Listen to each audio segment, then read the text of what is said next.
Here we are at Unified English Braille for Vision Professionals, Session 3. We've talked about a number of contractions so far, and today we finish up our discussion of all the contractions in UEB. So this being Session 3, we're going to talk now about something called initial and final letter contractions and short forms. First, the initial letter contractions. The first rule is use them as a word sign and wherever the letters they represent occurred, except for the specific provisions given below in the next few slides. And there's that wonderful phrase, unless other rules limit its use. So we will be talking about those rules in a bit. So here are some examples that we would use the initial letter contractions. So initial letter contractions cover the .5 contractions, .46, and I'm probably forgetting one of the others, but they're grouped together in UEB, and they're called initial letter contractions. Now remember, it often helps to view these contractions as letters, not as pronounceable entities. That doesn't always hold true, as we'll see in this session, but it can be a helpful rule of thumb. So we are going to be seeing strange things like sword with the contraction for W-O-R-D. I'm going to try really hard myself not to pronounce those contractions as syllables, but spell them out as letters. We'll see how I do. So this isn't pronounced sword, of course, just because we have the word contraction there, W-O-R-D. See, I just did it. It's still S-W-O-R-D, so we need to be thinking about the contractions as letters rather than words, and I think that will be helpful in your own learning of this, and also probably that of your students if you're a vision teacher. Then we have a father-in-law. Father is, we can use it wherever we see it. And then notice again that we can use the contraction for in there, as we saw in the last session, because it's standing alone with a hyphen on either side. Knowles, then, we can use the K-N-O-W contraction. Lordosis, we can use L-O-R-D in that word. Partake, P-A-R-T is okay. Parterre, we have P-A-R-T-E, P-A-R-T, and then E-R, and then R-E. And Houghton, we can use the O-U-G-H-T contraction, where we couldn't use it in EBAE before because of pronunciation. So in the old code, we hung a lot on the pronunciation, whether we could or could not use contractions, but that's not so much the case with UEB. And that's why we're using them a lot more than we did before. And then we have our lovely but sections. We have the word dayan. We're not going to use the contraction for D-A-Y. And here we have our lovely but section. So some of these are names of places around the world. We have dayan. We're not going to use the D-A-Y contraction. Sunday, we're not going to use the D-A-A contraction again. Lucknow, we will not use the K-N-O-W contraction. Chlordane, we're not using L-O-R-D, presumably because of the C-H-L, whatever you call that, letter sequence. Chemotherapy, we're not using mother. That would look very strange. Parthenon, we are not using P-A-R-T because we can use the T-H-E contraction there.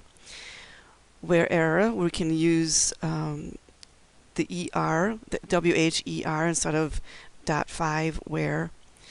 And the same for wherever. Instead of using .5 W-H, we are going to use W-H by itself and then E-R and then contract the E-V-E-R part of it.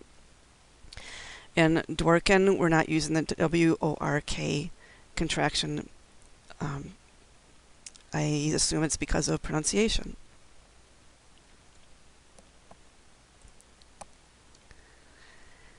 The next group is upon these, those, whose, and their. Those are .45 contractions, but again, we're not separating those out in UEB. They're all lumped together with the category of initial letter contractions. We can use these 5 when its meaning as a whole word is retained. The next one, HAD, we can use that whenever the A is short, unless other rules limit its use. We'll look at all those rules later on in the session. So we can use it in haddock and we can use it in hadji. Those are big contentious words in EBAE, but here in UEB, it's stated explicitly that we can use the HAD contraction when the A is short. EVER we can use when the stress is on the first E and when the letters are not preceded by E or I. So it doesn't matter if this EVER is pronounced as ever or ever, it's whether that stress is on that first syllable, no matter how that first syllable is pronounced. So we have a severate or a severate, and we can use the EVER contraction in that. Everest, we can use EVER. Fever, we couldn't before with EBAE, again, because of the pronunciation, but not everyone pronounces words like, say, lever as levers. In Canada, they pronounce it lever. So the pronunciation of the EVER is not a factor in using it in UEB, but the stress is. Then we have Severn. It's a river somewhere. We can use EVER. Unilever, we can use it. But because believer is preceded, the EVER is preceded by an I, we can't use it there. That makes sense. And then we have severe, where the stress is on the second syllable, and so we can't use the EVER contraction there. 2 more. Here and name, we use those when the letters are pronounced as one syllable, unless other rules limit its use. So we're going to see it in strange places like atmosphere and sphere. We can use the .5H contraction there. ONE. Now this paragraph is going to sound like a lot, but I will tell you that we did these things all along. We just didn't realize it. So you can use the letters when they are pronounced as one syllable, or they're in a word ending with the letters O-N-E-Y, or are in the words honest or monetary and their derivatives. However, do not use the contraction when the letters O-N-E are preceded by the letter O, or when other rules limit its use. So we did this all along, as I said, which was actually breaking the rules. But it became the way to do it, and so we just accepted it and forgot all about the rules. UEB is making an actual specific rule about it, and so that's why it might seem kind of complicated right now. But really, it's what we've been doing for decades. So we can use the ONE contraction for things like honestly or monetarily, is what they're saying there.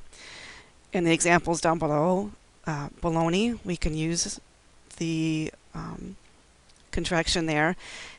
We're not pronouncing it as one, so it's not comprising a whole syllable, but it does end in Y, and so that's why we can use the ONE contraction there. Boon, we cannot use the ONE contraction because it's preceded by the letter O. The same with loony.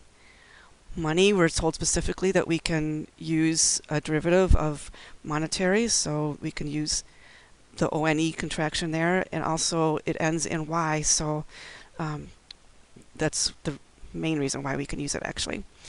And the same for honey. It ends in Y, so we can use the contraction there. And stone is just a nice simple example. I had to throw in something nice in there. S-T-O-N-E. S-O-M-E we use when the letters form a syllable of the basic word. So if there are suffixes or what have you added, as long as the S-O-M-E still would form a syllable of the basic word, we can go ahead and use it. So pronunciation does not play into this use of S-O-M-E. So we have a strange thing with chromosome. Even though it's pronounced some and not some, we can still use the S-O-M-E contraction in that word.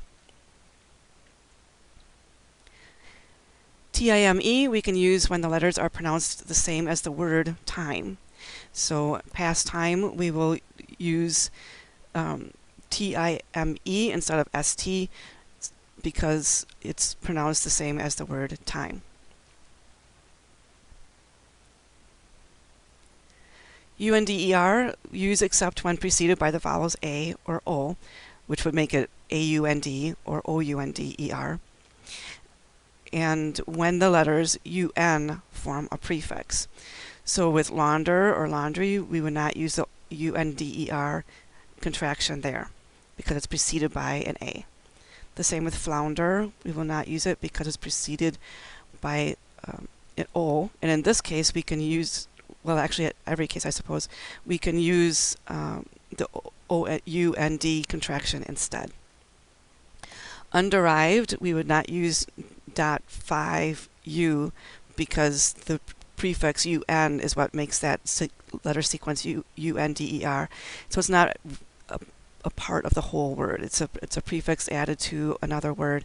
So we're not going to use UNDER in that case. Okay, those are the rules for initial letter contractions. Now we'll talk about final letter contractions. We can use the final letter contractions when it follows a letter, a contraction, a modified letter, or a ligature letter, unless other rules limit its use. Again, we'll be talking about those rules in just a bit. Modified letters are what UEB calls accented letters. And what this really means is that final letter contractions must follow a letter of some kind. Anything else will make it so that we can't use that whole final letter contraction anymore. We might be able to use some group signs, but we can't use the final letter contraction. So here are some words that we can use the final letter contractions in now with UEB, but that we could not use in EBAE. Creation, before of course we had ATION, but without that we still have TION, and now we have EA freed up. So the word creation is going to look quite different at first, but we'll get used to it. CREA, and then TION. Incongruous, we are using the ONG contraction. Rationally, we don't have ALLY anymore, or ATION, so we have just TION contracted in that word. And then mongoose, we can use the ONG contraction there. Do not use the final letter contractions when they follow capitals, indicator, or terminator. Again, that's just explicitly clarifying what was just said before. If anything other than a letter precedes the final letter contraction, it cannot be used. So we'll be talking about capitals in the next session, but I just wanted to make the point here that there's something that isn't a letter in front of that final letter contraction, and so we cannot use it. It doesn't matter what that other thing is. It still means that we can't use the final letter contraction. And then one obscure, tiny little rule about the final letter contractions: do not use ITY in the words biscuity, dacoity, fruity, hoity-toity, or rabbity if you should ever come across those words. Do not use NESS when the feminine ending ESS is added to a word ending in EN or IN. Again, one of those kind of obscure rules, but there it is. I don't want to gloss over something, and maybe you encounter it next week. So I want to be sure you know of its existence and know that there's something to look up when you come across it again. So chieftainess, we're not using NESS there, we're using IN instead. Citizenness, we're not using the NESS, we're using EN. And the same for heatheness, we're using EA and then THE, but not using NESS. Okay, that sums up the main contractions. Now we're going to talk about the short forms. I think we called them something else, but it's escaping me right now before. But in the UEB, they are called short forms.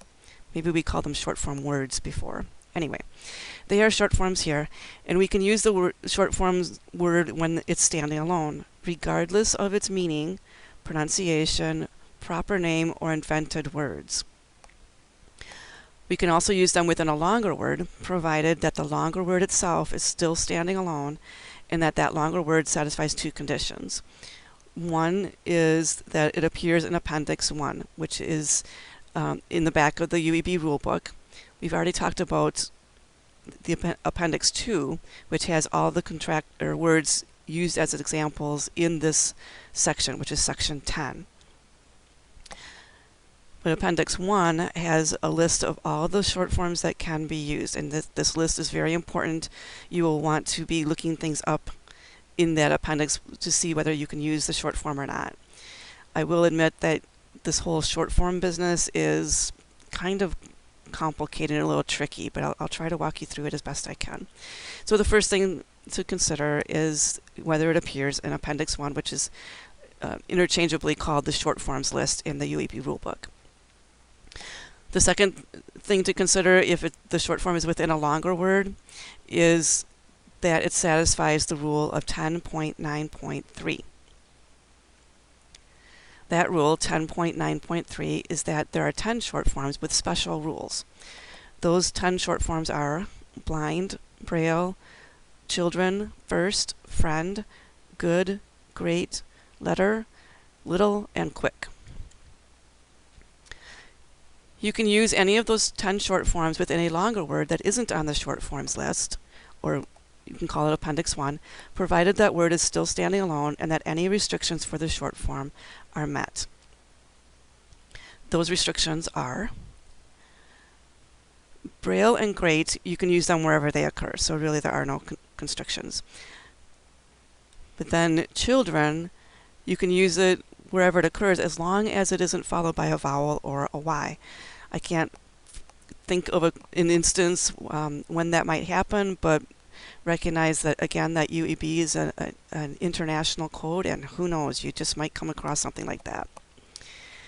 The remaining 8 short forms that have special rules, blind, first, friend, good, letter, little, and quick, we can use them if they're at the beginning of a word, not wherever they occur, but if they're at the beginning of the word and is not followed by a vowel or a Y.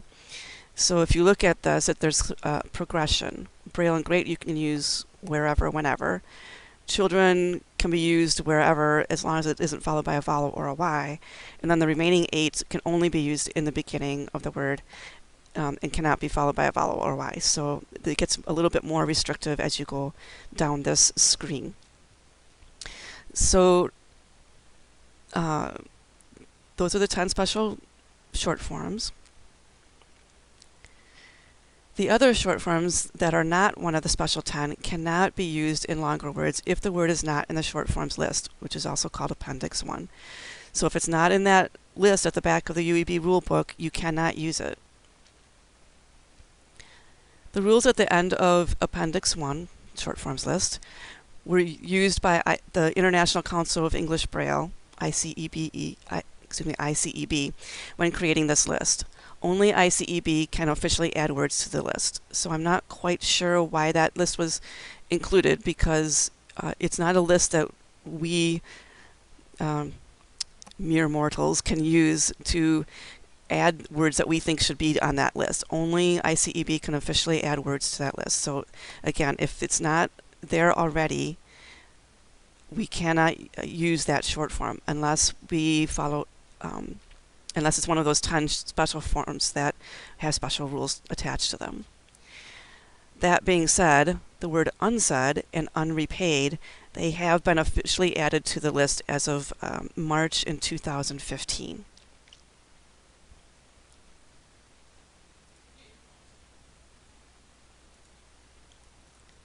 Okay, now that we know all of our contractions and short forms, we'll talk about what to do when we have a choice between one or more contractions. So these next few slides we'll talk about contraction preference.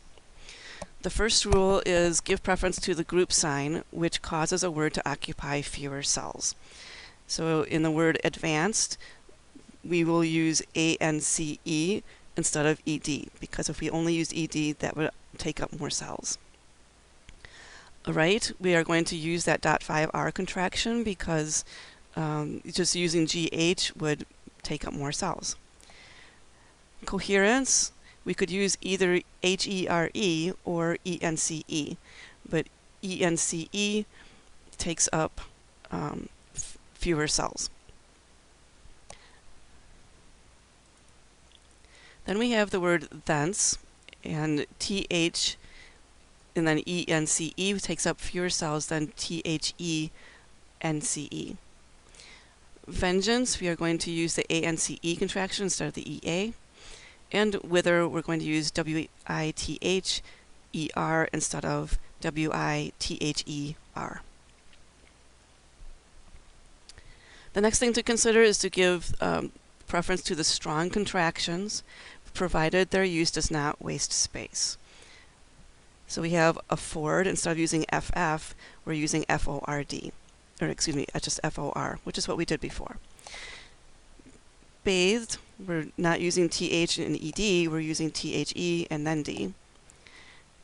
Even though it would take up the same number of cells, the rule is that we give preference to the strong contractions. Coffee, we're using OF instead of FF. Same thing with offer. Other, we're using THE instead of TH and ER. Theater, we're using THE and then A instead of TH and then EA.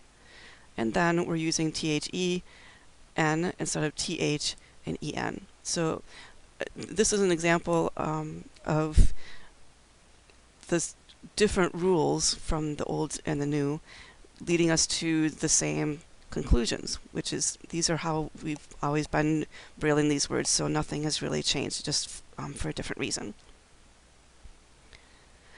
Okay, the next thing to consider is use the strong group signs in preference to the lower group signs. So with bear, we're using AR instead of EA. That's the same as we did before. And the same with saccharine, we're using the strong contraction S or CH instead of CC.